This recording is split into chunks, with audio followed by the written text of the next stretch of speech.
Welcome to the conversation section of the 18th edition of the International Film Festival of Kerala.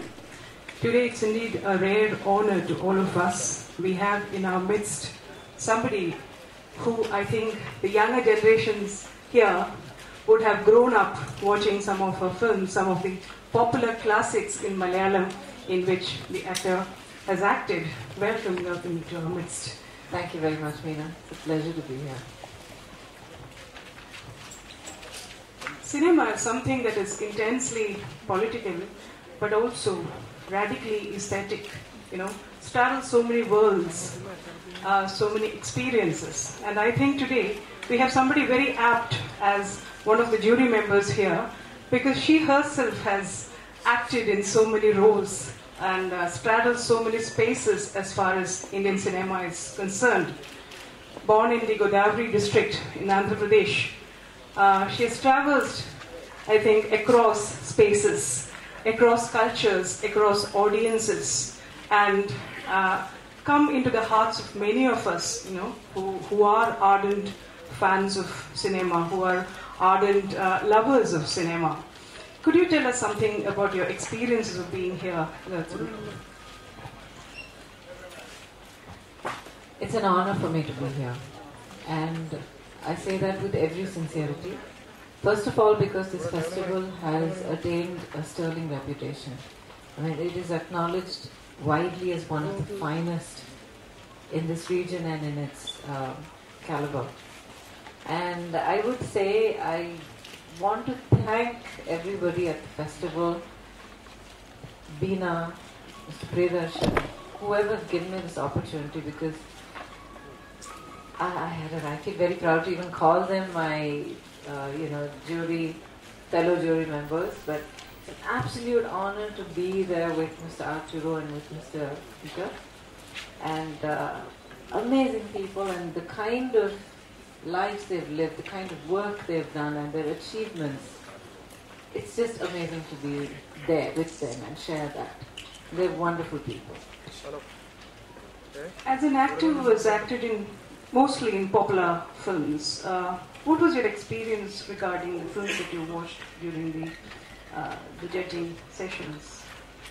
I'll just go back a little bit to the kind of work that I've done, and also acting in films and roles as they're defined. There is this huge perception of art film and mass commercial cinema. For me, somewhere that line never was obvious, at least to me, in the choices I made or the work that I did. And I hope also to the people who saw it. Because it was about, in the early stages, I was a kid. I was trying to figure out what this is about, find my feet in the industry. So I did all the usual, song and dance and all of that. Then after a certain stage, when I realized this is what I really want to do, and I want to be good at what I do, that's when I realized that I had to start learning more. And I'd never had the advantage of going to a film institute or learning with a teacher. So I decided everybody I worked with, in whatever capacity, co-artist, as a technician, director, makeup person, whoever it was, I would learn. I'd learn what I want to do and what I should not do also. So when that started happening, my film choices started changing a little bit. I started off with, in Kerala, His Highness Abdullah. Then I did films like Sukrutam, I did Vidyarambam, I did Dhruvam. There were so many films across the board. And the way they were accepted, and also the way you were kind enough to, speak today, shows that somewhere that line is blurred in people's minds, that art and commercial. And I think that has to be pushed forward, because it's finally about cinema. And this awesome audience that I've been seeing at all the shows, here included, and this is passion, it's sheer passion. Hats off to all of you. You're just the most amazing audience I've ever seen. At a film festival, amazing. So that is the inspiration actually. And taking the cue from that, the films are very diverse. Extremely diverse. And what I really appreciate is the selection that has been curated for this year is there are a lot of subtleties in the films. There are very few things that you can actually make a statement and say, well, so far at least films that we've seen, that this belongs to this school or that belongs to that style. So there's a lot of finer elements to the films that we've been watching, and I'm thoroughly challenged by it, which is what I'm enjoying the most. I try to understand it, analyze it, form an opinion. That's very challenging. When you say you are challenged by it, is it the complex nuances of the movie, or are you trying to say that the blurring of the boundaries between these kinds of generic divisions that are made? What is it that challenges you? What I find very interesting and as a personal challenge is to get into the mind of the filmmaker, because that is where I believe the ultimate perspective has to be created, because you are basically looking over the filmmaker's shoulder, maybe even through his eyes, when you're looking at what he's put on screen, and for you to evaluate and judge it. So to get into the psyche and the mind of the filmmaker is what is the challenge. And there are so many clues that give you hints of that as to how he's developed a particular character. Sometimes a filmmaker will fall in love with a character, and you can see they pour their heart and soul into writing it, creating the scenes, shooting it. Every little shot, every little nuance will be so beautifully put in place and all that. So like that, what were they intending? What was their state of mind? What is the vision that they're putting out there for people to see? So that is what I'm finding fascinating. Probably a question that the audience would be asking at a later point of time. To come back to your own work, you're quite a popular heroine as far as Malayali audiences. Actually, I must say now, when I came for the first day of screenings the other day, and there was a huge crowd. And then when I called back home and I was telling her, you know what, people here still remember me. And they were saying, what are you, how can you be so silly to say something like that? But I was so touched. I can't tell you how touched I was. Kerala has always been very close to my heart, and the films that I've done here stand like, they're separately, uniquely shining stars in my constellation. Maybe that's the magic of cinema. It eternalizes you, and in the process, the moment also, the culture also. I was wondering, which movie of yours, in Malayalam, would you hold your favorite? Which was the greatest challenge to you as an actor? Okay, that's very difficult, because my first film was His Highness Abdullah. I didn't speak a word of Malayalam. And so for me, I was learning from scratch. And I spoke all my dialogues. There was no A, B, C, D, X, Y, Z. No. I spoke every word. So I would sit with the dialogues and the associate, and I would say, tell me everything, word by word. So I learnt it from the ground up, And Malayalam cinema was to me my refuge. When I was doing too much of the work that was very regular and inner art or, run of the mill, Malayalam cinema, all the films that I did, really gave me that space to breathe and to find another part of myself. I think that's a huge tribute to Malayalam cinema. Now, I am so appreciative of all the films I've done here. They mean so much to me. And every one of them called for something different from me. So I really loved it. What makes it so different? You said that Malayalam cinema offered you a refuge, and which makes us presuppose that it is in some manner different from the other movies, the other film industries that you're talking about.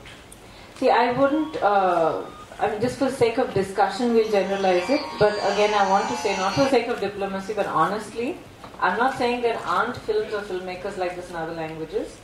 But I will definitely say that it is more the norm in Kerala and Malayalam films than anywhere else. What makes a difference here is that the aesthetic is different.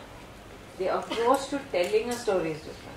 You agree with it, don't agree with it, you agree that they're good enough, or they don't have enough experience, they're too amateur, whatever it is, the general aesthetic towards telling a film, in my experience, has been that it's about a story, and I have to tell that story in my vision. I have to convey that. So that passion is there right throughout. It is distinguished whether I've done a light-hearted, family comedy, or whether I've done a serious film like Sukrudam, or whichever kind of film I've done. Right from Jayaraj's first film, where I did Vidyaramba. So right from there to all of them, that they've been characterized by that passion. This is a question out of my own interest and my own research. As far as a woman actor is concerned, what kind of spaces has Malayalam cinema afforded you? Were there more scope? Was there more scope for you as an artist, as a woman to, maybe? Well, look at some of the films that I've done. His Highness Abdullah, it was a super heavyweight film in terms of stars. It was a very glamorous film. It was one of the earliest of its kind to bring in so many songs and, literally make it like a musical almost in that sense. But even there, my character had its own place and it shone on its own, And then you have a film like Sukrudam where it's the other side of breaking all social boundaries and all social parameters. And then you have a film like Vidyarambam again where it's another fight that she's fighting on a different level. So I think it was characterized by women and girls who were fighting their own battles in their own way, quietly make a point in their own lives. Which in a way I guess is what I've spent the rest of my life doing, I guess.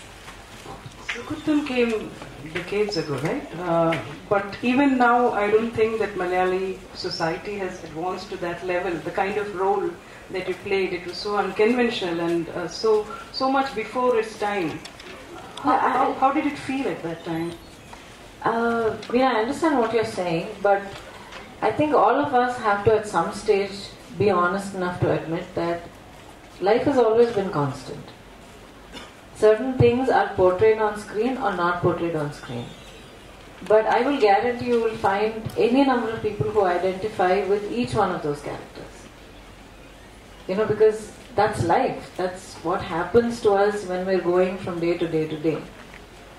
So, and about Malayalam cinema not being ready, I think, well, they've already done it 15 years ago or 20 years ago. So I'd say Malayalam is definitely ready and... No, the boldness and the integrity of that character, I think it has remained unparalleled as far as Malayalam cinema is concerned. So I think it was, we owe you a great applause for that, the kind of role that you did in Sukrudam. It's amazing. It doesn't happen very often. Thank you. Thank you. It means so much to hear that. Because what I do is when I work, all I see is that frame. I have tunnel vision when it comes to work. Even if I go to a place that I've not been before and you ask me after the shoot, what did you see? I have no idea. Only my shot, my work, my frame, only that I will know. There's some monument nearby or some tourist attraction, I have no idea. So my work has always been classified like that. So when I finish it and I move on to the next, I need people to tell me this worked, this didn't work.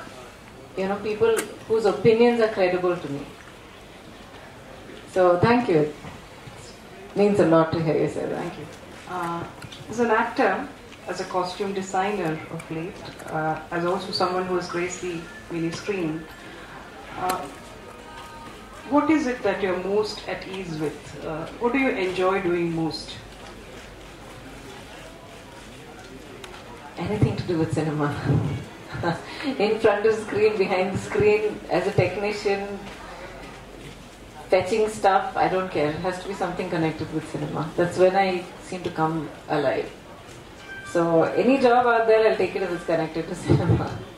I begin and end in cinema. What a wonderful reply that was. I think we should have some questions from the audience. Yeah. Is there a mic that...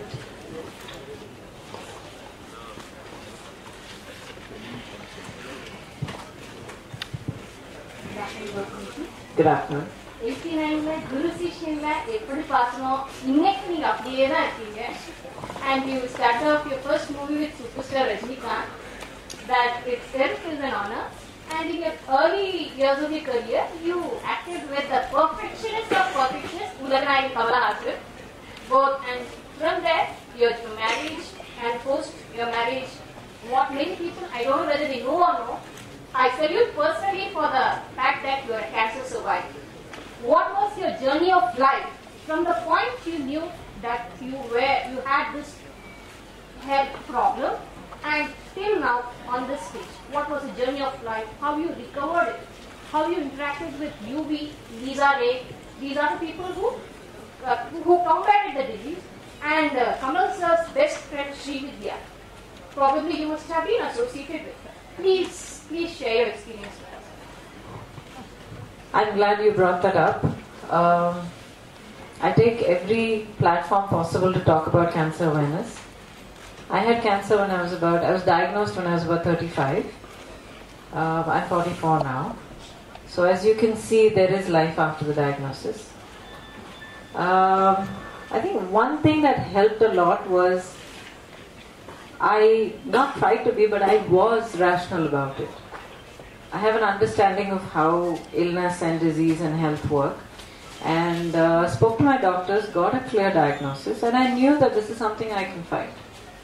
So I never went into a panic or depression.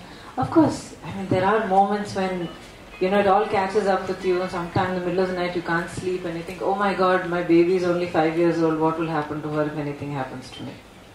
To be very honest, that was the only worry in my mind. My daughter was barely 5 years old, and I had been a single parent up to that point, so she had nobody else other than me. So, in a way that was also probably the biggest impetus for me to keep going. There's no question of taking a break, coming back and all of that. You've got to keep going. I mean, life is what is happening to you every day. And if you don't live that, what are you doing here on this earth? Plan for tomorrow. Think about yesterday. All that is fine, but live today. Appreciate today. And I've taken life like that. I've been incredibly, I don't know if it's luck or if it's a blessing or just the way life happens, I've had incredible people around me. Kamal sir has been more than a pillar. It's like my backbone. I just don't have to think about it. I stand up because of it. And it's as integral to me as any part of my body. So that is who he was. That unquestioning, I never even had to think once about, oh my God, this is such a strain, or, how can I put him through this? There's no question. Till today, it's not entered my mind. And my family, I lost my parents by then, which was actually a good thing because they wouldn't have been able to face it. But my brother, my sister-in-law, my aunts, just everybody. So you have to gather whatever people around you that you can find who are on your side, who really want to see you victorious, who love you, and you have to have logical information about whatever situation you're in. It's a health situation, financial crisis, personal crisis, whatever it is. Have some rational information, understand your strengths and weaknesses, and then proceed accordingly. The mind is a wonderful thing. It can completely swamp you, push you under, or it can be the only thing that holds you upright and gets you to survive and win. What kind of succor did cinema offer you during this bad patch of time? Okay, to give an example, chemotherapy is a very interesting process. Everyone talks about, you puke or, your hair falls out and all. Big deal. That happens if you have food poisoning or, if you have a nutrition deficiency, your hair will fall out. But what happens is basically, emotionally your energy levels completely take a dive. And then over a period of 3-4 days, they built up again and you're back to normal. So in those 3-4 days, when I wouldn't have the energy to move, lift my head, talk, anything, I'd just lie there in my favorite armchair and just watch movies, TV shows, anything on screen I would just watch, and that really got me through it. It was my refuge, it was my reality, it was my anchor. Questions? Comments?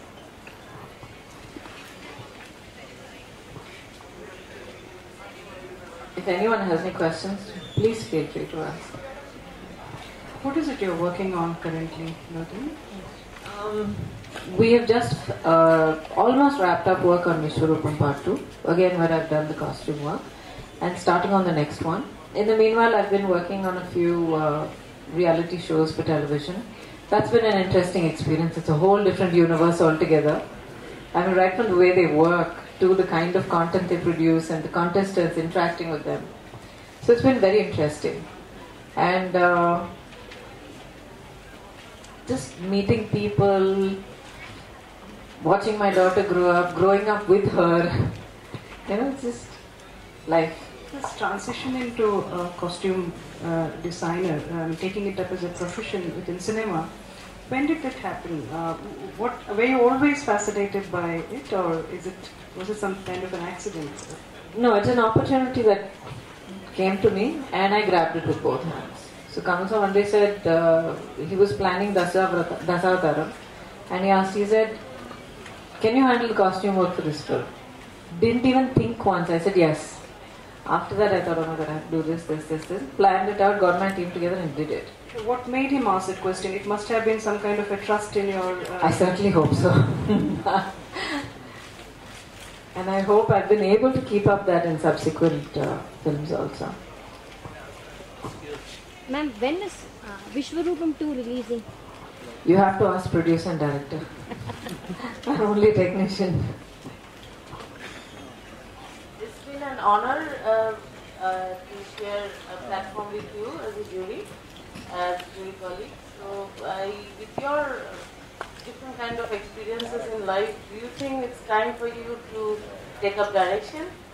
Because thank you, Rita. It's been an absolute pleasure to meet you and to share this experience with you. And as I said, anything in cinema. You ask me to fetch coffee, if it means I can be on the set, I'll fetch it.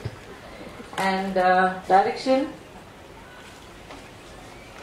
I love direction. I believe that I need to be more ready, more prepared, more educated for that. And I'm working my way towards that. So hopefully I'll get there soon. But before that, I'm one of those really strange people. I think I'm a glutton for punishment because I love production. So everyone asks me, you're crazy. That's probably the most stressful job on the planet. But I enjoyed the thought of it. So definitely from one to the other, it's just a question of time for me. It has been the highlight of my trip to Kerala to have met you here, and I'm learning a lot from you. My question is, have you ever thought at some point in your career to move beyond Indian cinema? Nazi, I just want to say it's been lovely to have met you. You're such a wonderful, vibrant, gorgeous lady. And she's crazy about our Kerala saris. Yeah, I would love to go wherever cinema gives me an opportunity. Anywhere, any language. In my country, I have worked in 5 different languages, 5 different cultures. The paradigm for each is completely different. Telugu, Tamil, Malayalam, Kannada, Hindi, they're all completely different. So, but I have worked in all, and if I say so myself, I would humbly like to say that I believe I've been fairly successful at jumping from one paradigm to the other. So, and I would love to do cinema, as I said, anything, anywhere. Yes?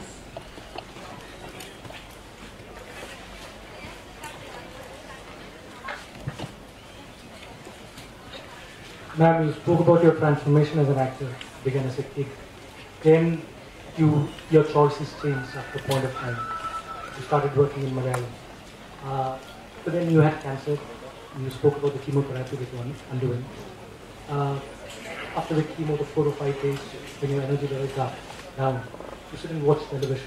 At that point of time, Which are the kind of movies that you would love to see? The movies that you have done with Rajinikanth and Kamal Haasan, or the Malayalam films that you have done? I'm very bad at watching my own movies. I get terribly self-conscious and embarrassed, and I just, I think, what were you doing? What were you thinking when you did that? Couldn't you have done that better? I'm hypercritical of myself. So when you're going through a chemotherapy cycle, trust me, that's not a good time to analyze yourself. So I watch everybody else's movies and all other kinds of shows and all that. I watch anything and everything except horror. I don't know why I don't watch horror. That question brings me to another question. Gauthami, the film critic, how would she look at Gauthami, the actor? How would you rate her? Today, I would say, given the circumstances, given her level of preparedness, she grew well, but I would definitely say the best is yet to come. And she is also a director's actress, so she needs more and more and more to challenge her so she can start reaching her peaks.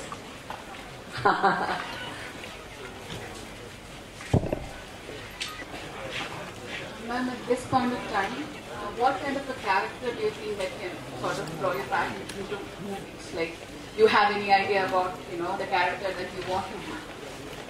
And one more question. Looking at the kind of movies that are being made today, especially the kind of roles being given to actors, female actors, do you think that you would get the kind of strong characters that you used to do before?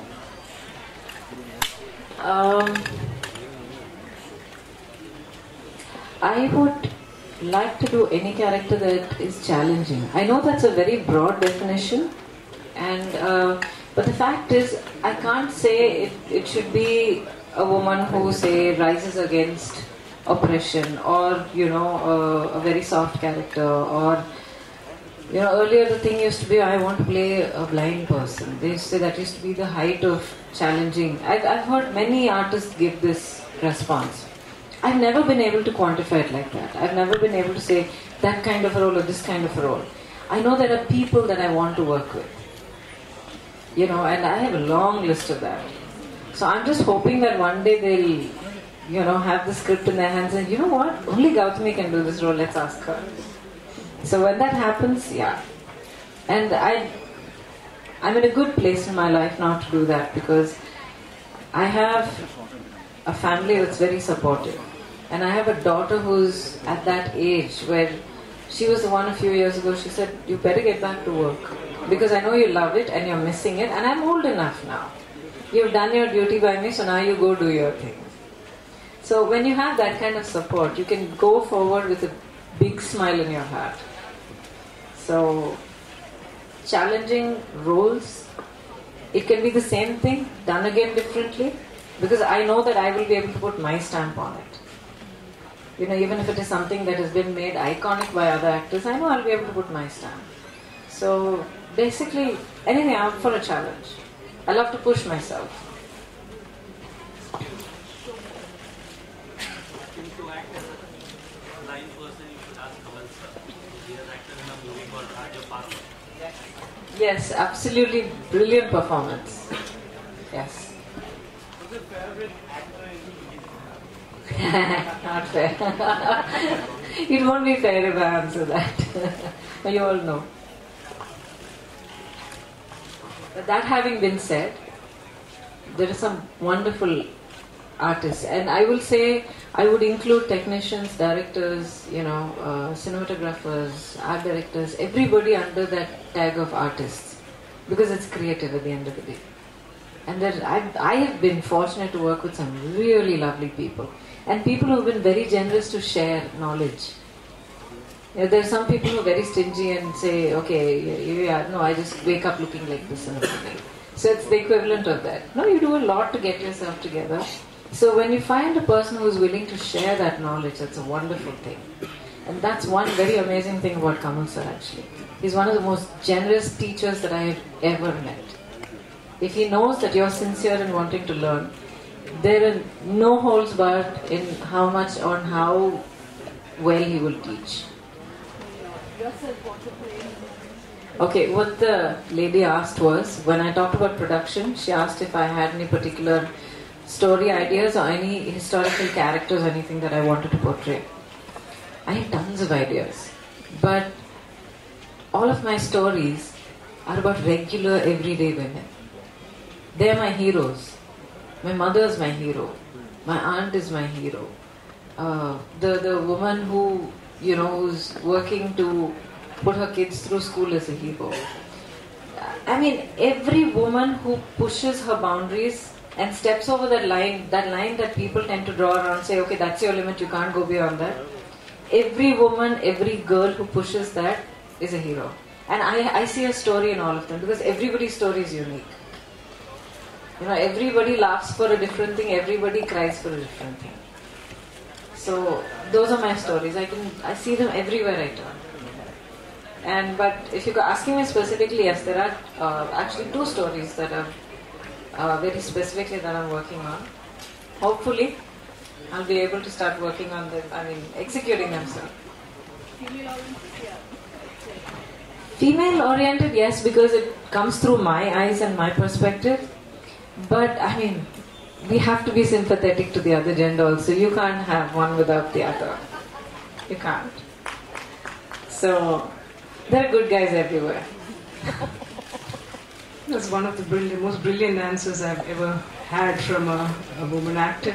But that also reminds me that, you yourself would know that, that the common woman's problems actually never reach the screen.